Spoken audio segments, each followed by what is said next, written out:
Yes, hello friends and investors. Welcome back to my channel, Cebu Bohol Homes. And we now have a new YouTube series that I'll be launching on YouTube on this channel, Cebu Bohol Homes, and that is Home Guide. So if you're not yet subscribed to my channel, please do click on subscribe and please also hit the notification bell so you'll be updated with my new videos that I upload on YouTube. This is Amon Ray and this is Home Guide. Anything for your home, our home, and everybody's home.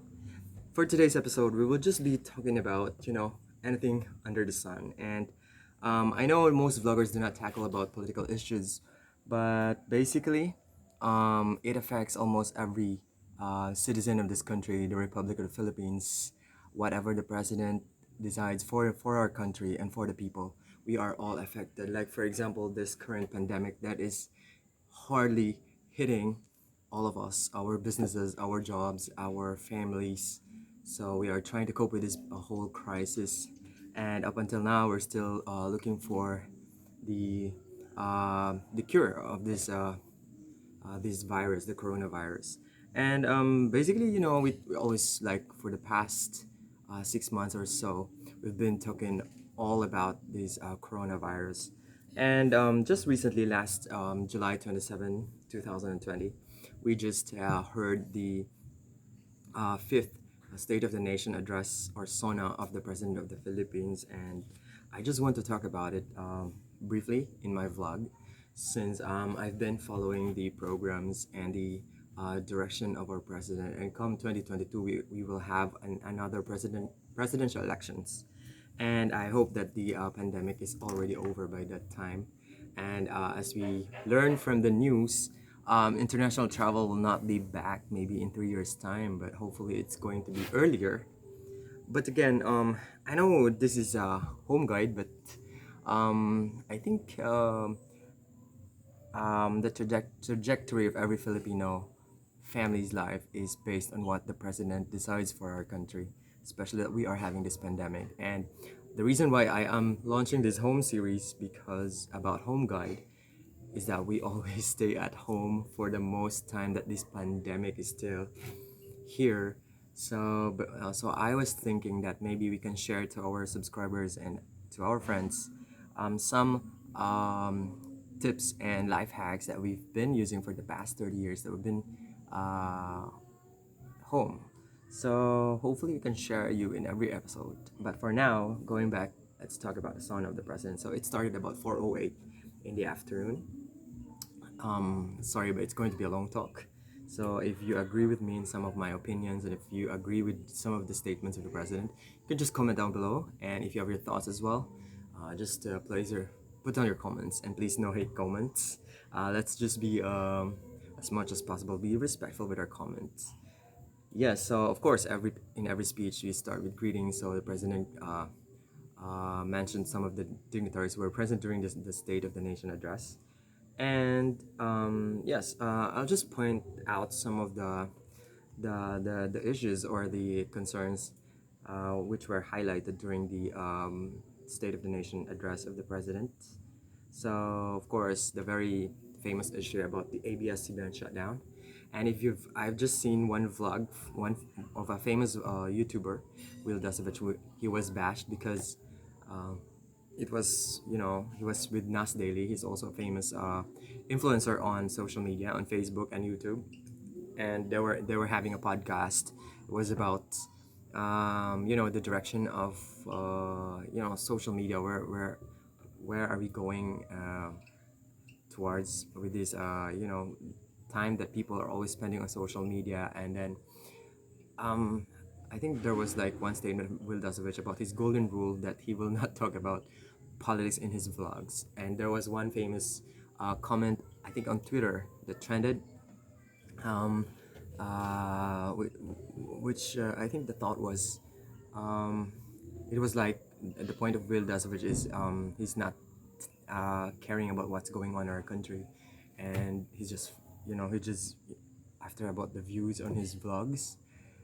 For me, I think if you are really a citizen of the Philippines, it's inevitable for you to care about politics, to care about the news, current affairs, because this is our country, this is my country, this is your country. So we have to actually, as for me, we have to really once in a while also take on the most pressing issues that is facing the Filipinos of today.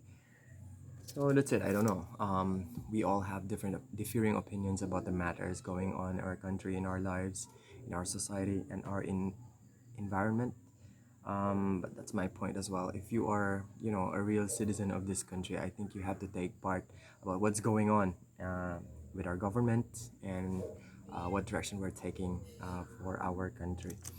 By the way, I'm shooting this video about sunset, but I'm enjoying the natural lighting of the sunset.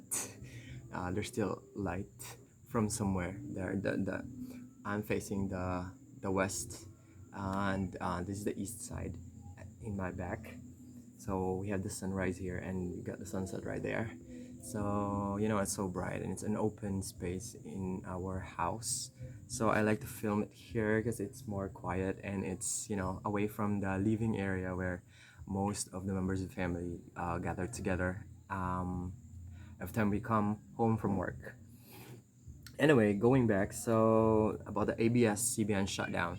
So basically, the reason was there were several violations of ABS CBN. I think it's filed in court. So there were like regulations which were pointed out by the Solicitor General, and also it focuses mainly on the issuance by ABS CBN of these PDRs, or these are receipts that they could issue to people so that they can take part on ABS CBN on its business operations in the Philippines, because for media to operate in our country, it has to be fully owned by Filipinos. So it's actually a long issue. But as for now, the franchise committee in Congress already denied the renewal of the franchise of ABS CBN, so they can operate in the Philippines. And as we know, it's owned by the Lopezes. So the president also mentioned that he was a casualty during 2016 elections, during the campaign for the 2016 elections, that because of biased media, since ABS-CBN was supporting another candidate during the elections, I suppose. So he said that he was a casualty during that elections by a biased media, and I believe he was referring to ABS-CBN. Then what else? They also mentioned Bongo, about the Malasakit program of Senator Bongo, which actually helped a lot of Filipinos, especially those who are marginalized and in the underprivileged sector.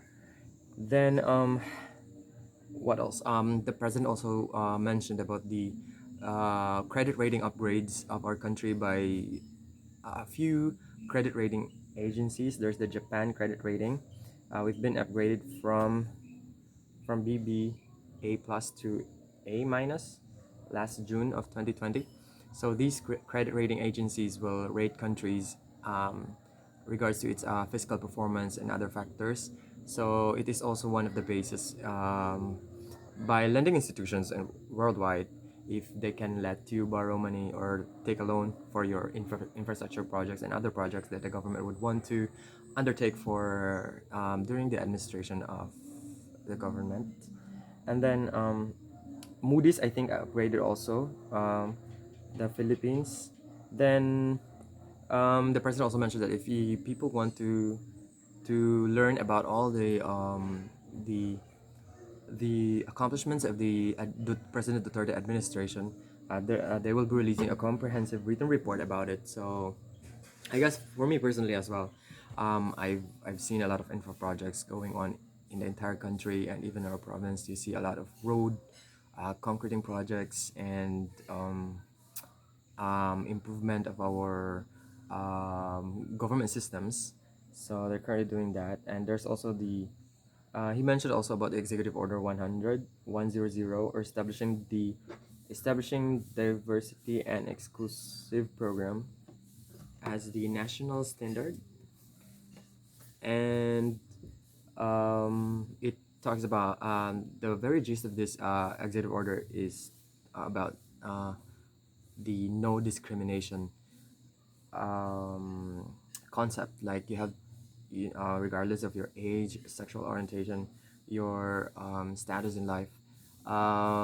It comes to getting a position in government or in some other aspects. So we have to respect everyone. It promotes equality among every Filipino in this country. So no discrimination. And also about the human rights, he also talked about that. And child labor, he will protect it.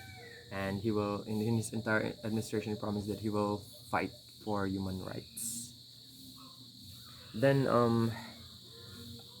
he said that for the past 3.5 years of his administration, it benefited the country when the pandemic struck. So before the coronavirus, he focused on improving our infrastructures and preparing the country for any untoward accident or untoward unexpected event to happen, like this pandemic. So he was already having gains for the past 3.5 years that we were able to somehow prepare for this pandemic.